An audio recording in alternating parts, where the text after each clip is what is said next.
Thank you. Please join me in a pledge of allegiance.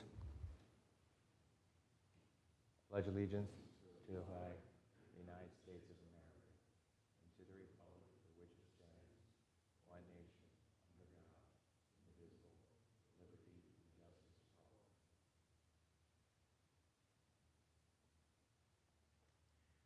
I'd like to ask Councilman Cardillo to please come up and read the fireman's prayer.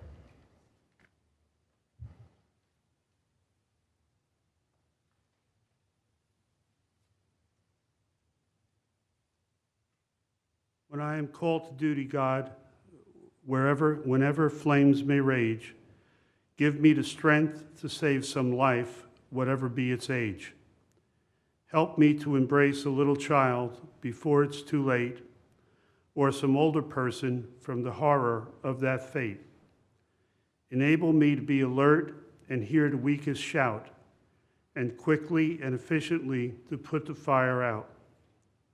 I want to fill my calling and give the best in me to guard my neighbor and protect his property.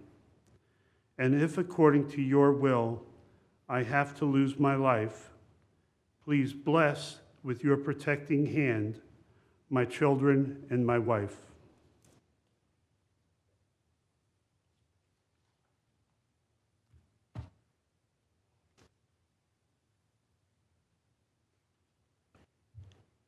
I'd like to ask Councilman Pedroso to please read the EMS prayer.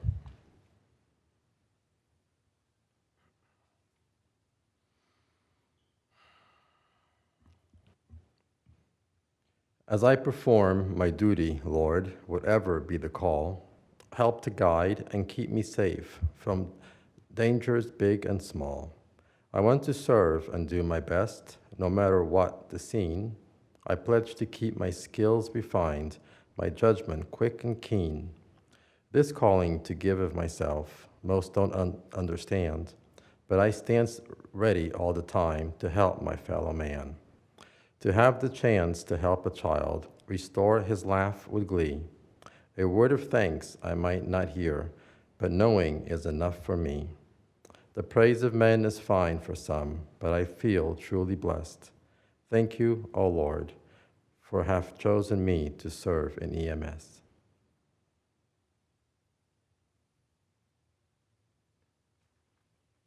This time I'd like to ask Chief Mitzak to please come up and read the police officer's prayer.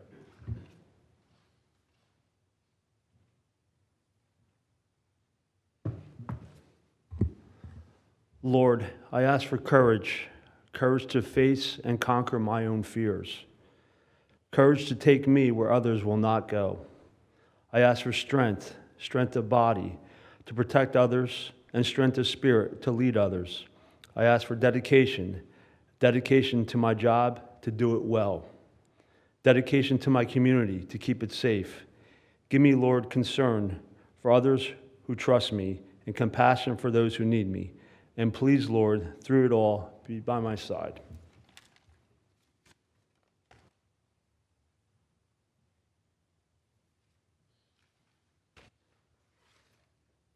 Thank you. You may be seated.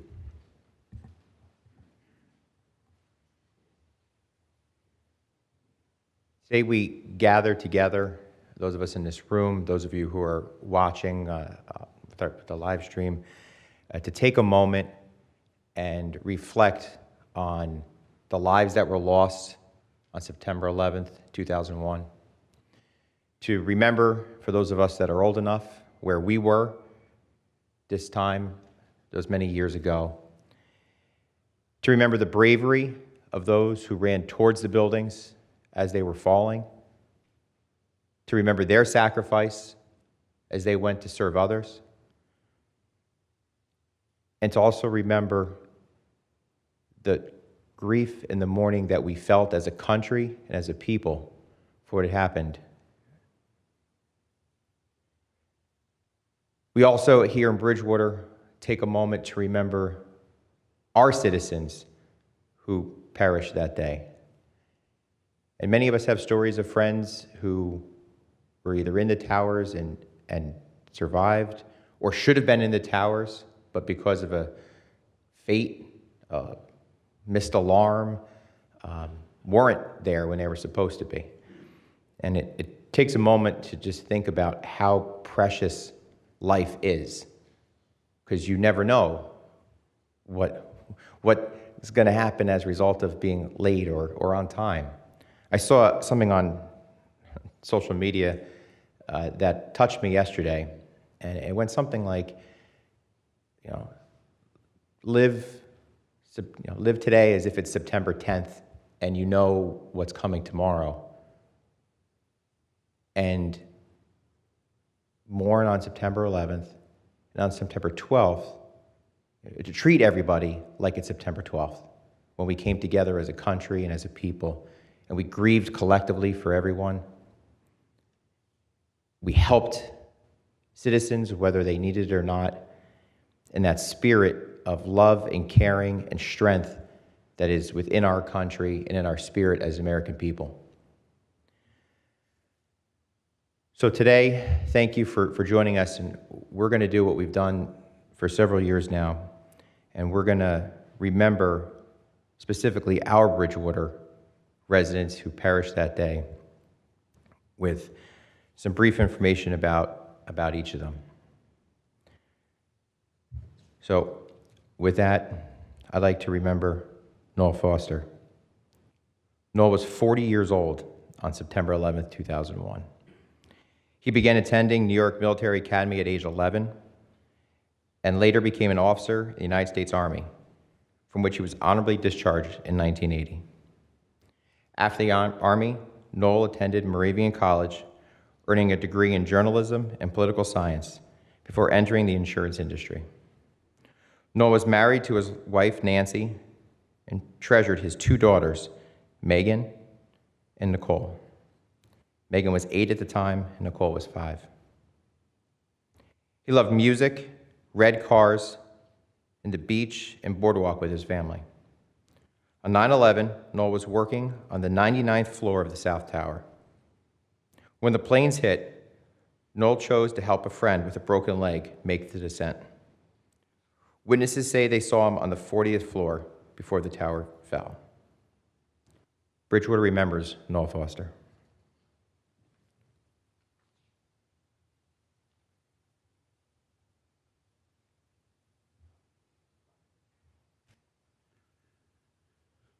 Bridgewater remembers Ronald Tartaro. Ronald was 38 years old on September 11, 2001. He was a first-generation American born to Croatian immigrants.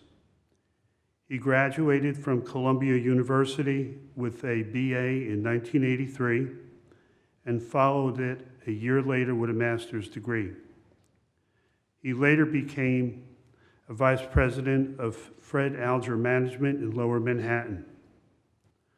Ron was married to his wife Karen and deeply loved his 3 children, 2 girls who were 7 and 5, and a son who was then just 3.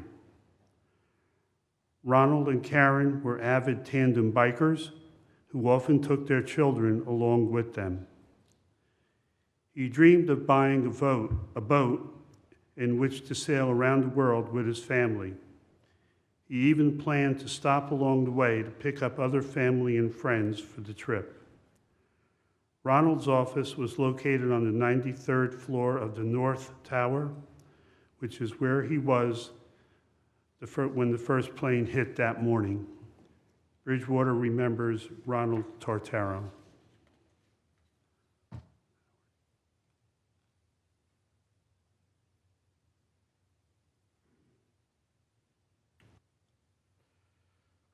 Bridgewater remembers Lance R. Tumulty. Lance was only 32 on September 11, 2001. He attended Matawan High School in Monmouth County, graduating in 1987 with athletic honors. He attended Glassboro State College, where he majored in business and from which he graduated in 1992. He was married to his wife, Cynthia, and they had 2 daughters, Sarah, then 3, and Caroline, who was just 4 months old. Tumulty would often decorate his wife's classroom at the Marion T. Bedwell School in Bernardsville, where she taught kindergarten. On September 11th, he was on the South Tower's 84th floor, where he was a manager of trading operations. Lance Tumulty was survived by his wife of 7 years, Cynthia, and daughters Sarah, now 25, and Caroline, now 22. At his funeral, one of his best friends remarked that in every aspect of his life, he was out to make everyone else happy because that brought him happiness.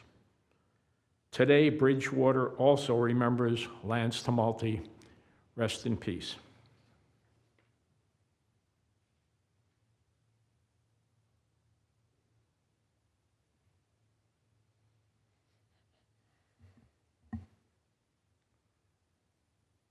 Bridgewater remembers Thomas H. Polhemus. Thomas was 39 years old on September 11, 2001. Mr. Polhemus grew up in Bridgewater, attended Raritan Valley Community College, where he earned an associate's degree.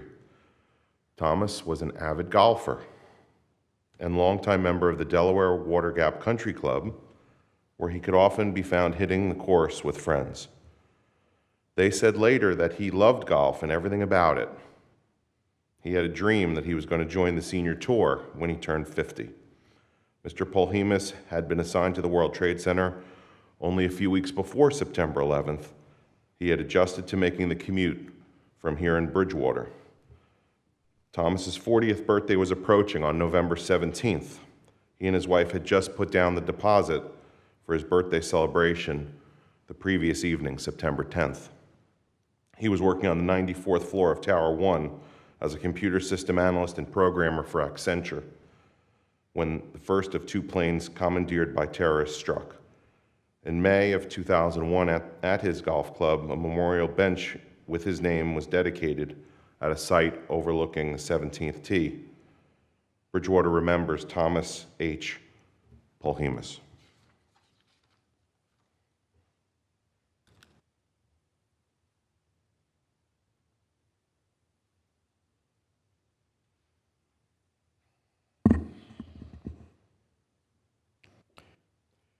Bridgewater remembers Evan J. Barron.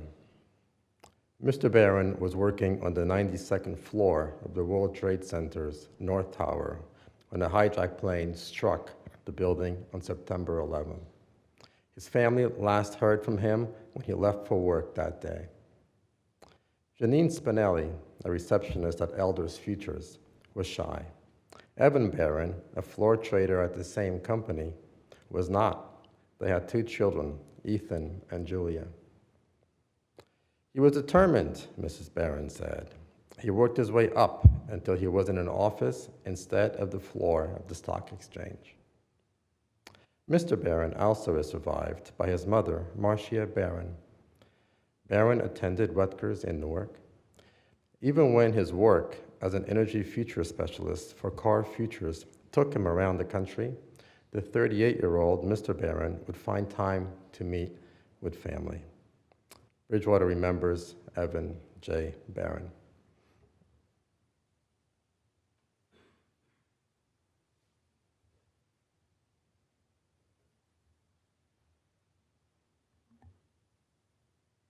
Bridgewater remembers Allison Marie Wildman.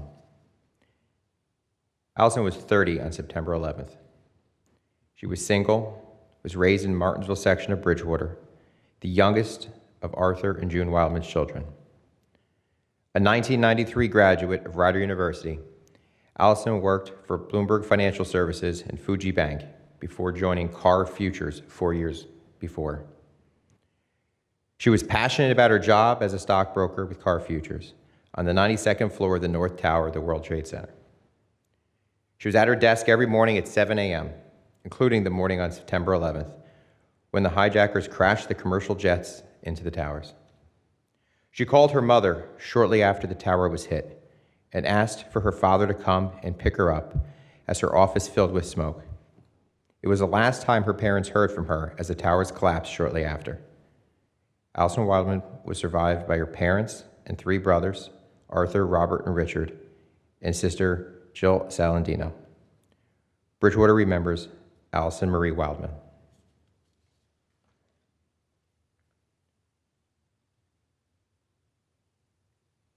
It's important that we remember these individuals, the impact that they had on our community, the impact they had on their families, their friends, those who continue to cherish their memory even 2 decades later.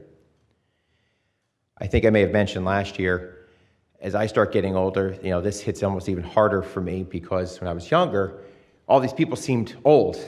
When you're in your 20s, you hear somebody who's 38, 39, 40, and you say, well, they're old.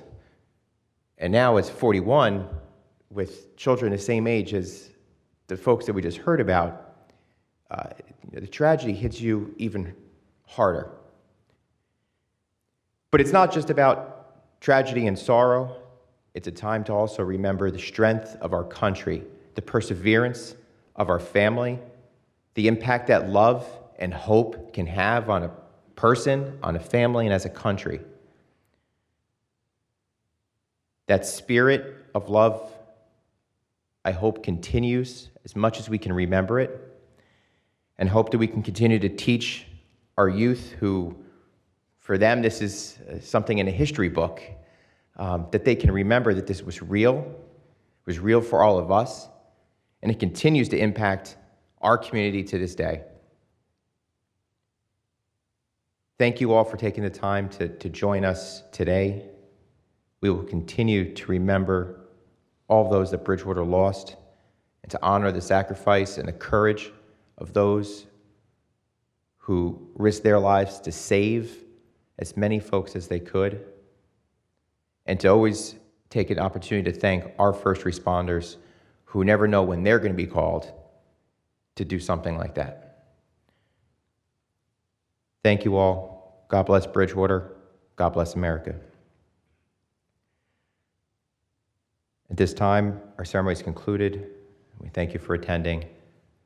Please take a moment today to remember, to cherish, to love our families, and to thank God for the opportunity that we have to be alive here in America today.